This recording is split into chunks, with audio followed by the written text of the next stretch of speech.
ਅਗਲੀਆਂ ਖਬਰਾਂ ਵੱਲ ਚੱਲੀਏ ਤੇ ਕਹਿੰਦੇ ਜਿਹੜੇ ਟਰੰਪ ਐਡਮਿਨਿਸਟ੍ਰੇਸ਼ਨ ਆ ਉਹ ਹੁਣ ਇੱਕ ਤਰ੍ਹਾਂ ਦੇ ਨਾਲ ਕੋਸ਼ਿਸ਼ ਕਰ ਰਿਹਾ ਵੀ ਜੋ ਟੌਮ ਹੋਮਨ ਨੇ ਮਿਨੀਐਪਲਿਸ 'ਚ ਕੀਤਾ ਉਸ ਨੂੰ ਜਿਹੜੀ ਆ ਉਹ ਪਲੇਬੁੱਕ ਪੂਰੀ ਜਿਹੜੀ ਆ ਅਮਰੀਕਾ ਦੇ ਵਿੱਚ ਜੋ ਆ ਉਸ ਨੂੰ ਪਲੇ ਕੀਤਾ ਜਾਵੇ। ਤੇ ਆਪਾਂ ਕੱਲ ਵੀ ਖਬਰ ਸਾਂਝੀ ਕੀਤੀ ਸੀ ਵੀ ਟਰੰਪ ਐਡਮਿਨਿਸਟ੍ਰੇਸ਼ਨ ਨੇ ਇਮੀਗ੍ਰੇਸ਼ਨ ਆਫੀਸਰਸ ਨੂੰ ਕਾਫੀ ਜ਼ਿਆਦਾ ਜਿਹੜੀਆਂ ਪਾਵਰਸ ਦੇ ਦਿੱਤੀਆਂ ਆ ਵੀ ਉਹ ਲੀਗਲ ਰਿਫਿਊਜੀ ਜਿਹੜੇ ਵੇਟ ਕਰ ਰਹੇ ਆ ਅਵੇਟਿੰਗ ਕਰ ਰਹੇ ਆ ਜਿਹੜੀ ਗ੍ਰੀਨ ਕਾਰਡ ਦੀ ਉਹਨਾਂ ਨੂੰ ਅਰੈਸਟ ਕਰ ਸਕਦੇ ਹੈਗੇ ਆ for ਰੀਵੈਟਿੰਗ।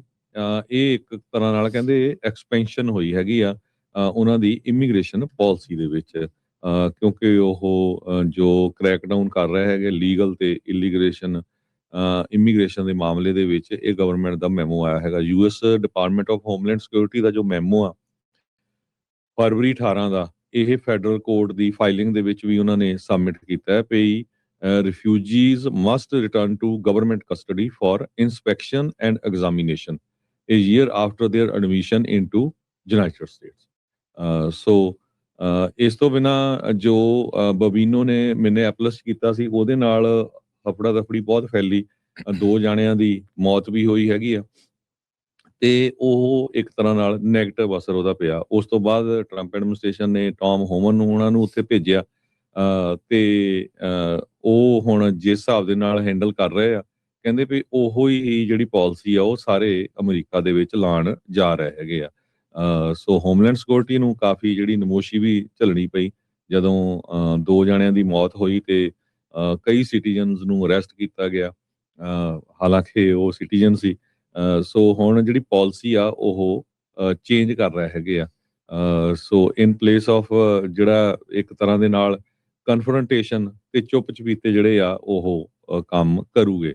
Under secretary ਨੋਇਮ the leadership ਨੇ ਕਿਹਾ ਵੀ 70% ਜਿਹੜੇ ਆਈਸ ਦੇ ਅਰੈਸਟ ਆ ਉਹ ਇਲੀਗਲ ਏਲੀਅਨਸ ਦੇ ਉਹ ਕਿਸੇ ਨਾ ਕਿਸੇ ਤਰ੍ਹਾਂ ਕਿਸੇ ਕ੍ਰਾਈਮ ਦੇ ਵਿੱਚ ਉਹ ਚਾਰਜਡ ਹੈਗੇ ਆ ਪਰ ਬਾਅਦ ਦੇ ਵਿੱਚ ਇਹਦੇ ਉਲਟ ਸਾਰਾ ਕੁਝ ਵੀ ਆਇਆ ਵੀ ਨਹੀਂ ਇਹ ਗਲਤ ਇਨਫੋਰਮੇਸ਼ਨ ਆ ਪਰ ਸੋ ਫਾਰ ਕਹਿੰਦੇ 7 ਲੱਖ ਡਿਪੋਰਟੇਸ਼ਨਸ ਪ੍ਰੈਜ਼ੀਡੈਂਟ ਟਰੰਪ ਉਹਨਾਂ ਦੇ ਅੰਡਰ ਹੋ ਚੁੱਕੀਆਂ ਹੈਗੀਆਂ ਤੇ ਕਾਫੀ ਵੱਡੀ ਗਿਣਤੀ 'ਚ ਮਿਲੀਅਨਸ ਦੇ ਕਰੀਬ ਲੋਕ ਆਪਣੇ ਆਪ ਵੀ ਵਾਪਸ ਜਾ ਚੁੱਕੇ ਹੈਗੇ ਆ ਜਿਹੜੇ ਸੈਲਫ ਡਿਪੋਰਟ ਕਰ ਚੁੱਕੇ ਹੈਗੇ ਆ।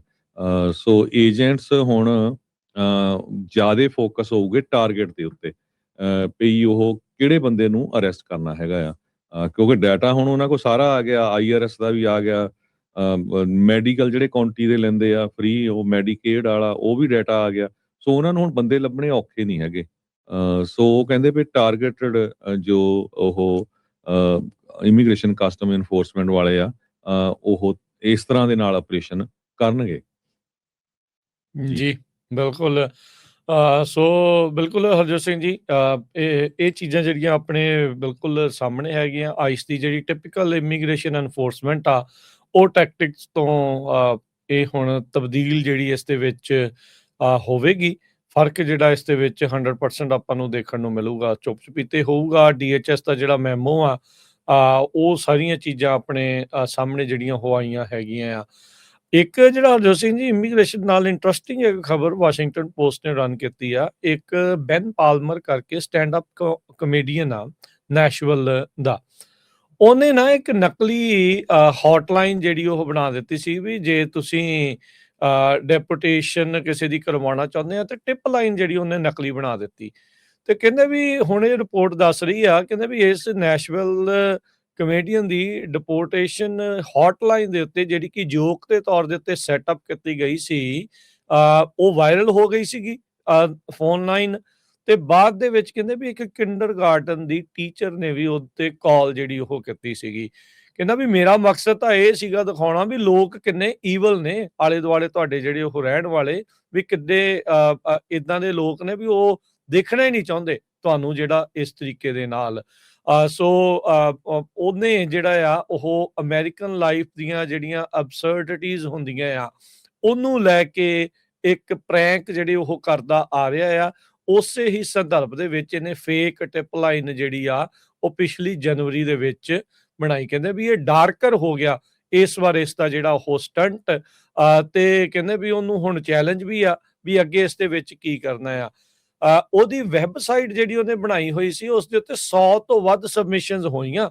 ਲੋਕਾਂ ਨੇ ਇੱਕ ਦੂਜੇ ਦੀਆਂ ਸ਼ਿਕਾਇਤਾਂ ਲਾਈਆਂ, ਜਿਨ੍ਹਾਂ ਵਿੱਚ ਕਹਿੰਦੇ ਵੀ ਆਪਣੇ ਗਵਾਂਢੀ, ਸਾਬਕਾ lovers, Uber driver, grocery store ਤੇ ਦਿਖਣ ਵਾਲੇ ਸਟ੍ਰੇਂਜਰਸ, ਇੱਥੋਂ ਤੱਕ ਕਿ ਜਿੱਦਾਂ ਕਿਹਾ ਵੀ ਇੱਕ ਕਿੰਡਰਗਾਰਟਨ ਦੇ ਟੀਚਰ, ਜਿਹਦਾ ਜਿਸ ਦੀ ਕਲਾਸ ਦੇ ਵਿੱਚ ਜਿਹੜਾ ਨਿਆਣਾ ਪੜ੍ਹਦਾ ਸੀ, ਉਹਦੇ ਪੇਰੈਂਟਸ ਨੂੰ ਉਸਨੇ ਜਿਹੜਾ ਉਹ ਰਿਪੋਰਟ ਕੀਤਾ। ਸੋ ਅੰਦਰ ਖਾਤੇ ਲੋਕ ਕਿੰਨੀ ਜਿਹੜੀ ਉਹ ਹੇਟ ਜਾਂ ਇਦਾਂ ਦੀ ਜਿਹੜੀ ਉਹ ਸੋਚ ਲਈ ਬੈਠੇ ਆ, ਇਹ ਤੁਸੀਂ ਅੰਦਾਜ਼ਾ ਜਿਹੜਾ ਉਹ ਲਾ ਸਕਦੇ ਆ।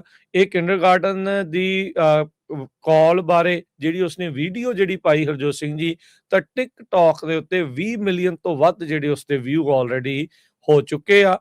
ਫੇਸਬੁੱਕ, ਰੈਡਿਟ, YouTube ਦੇ ਉੱਤੇ ਵੀ ਜਿਹੜਾ ਆ ਉਸ ਤਰੀਕੇ ਦੇ ਨਾਲ ਜਿਹੜਾ ਕਰ ਰਿਹਾ ਹੈ। ਸੋ ਕਈ ਜਣੇ ਤਾਂ ਇਹ ਕਹਿ ਰਹੇ ਆ ਵੀ ਇਹਦਾ ਬੜਾ ਇੱਕ ਕ੍ਰੀਏਟਿਵ ਤੇ ਨਾਨ ਵਾਇਲੈਂਟ ਤਰੀਕਾ ਆ, ਜਿਹਦੇ ਨਾਲ ਲੋਕ ਐਕਸਪੋਜ਼ ਜਿਹੜੇ ਹੋ ਰਹੇ ਆ, ਜਿਹੜੇ ਆਪਣੇ ਆਂਢੀਆਂ ਗੁਆਂਢੀਆਂ ਨੂੰ, ਉਹਨਾਂ ਬੱਚਿਆਂ ਨੂੰ ਜਿਨ੍ਹਾਂ ਨੂੰ ਇਹ ਪੜ੍ਹਾ ਰਹੇ, ਉਹਨਾਂ ਦੇ ਮਾਪਿਆਂ ਦੀਆਂ ਵੀ ਸ਼ਿਕਾਇਤਾਂ ਆ ਇਸ ਤਰੀਕੇ ਦੇ ਨਾਲ ਕਰ ਰਹੇ ਹੈਗੇ।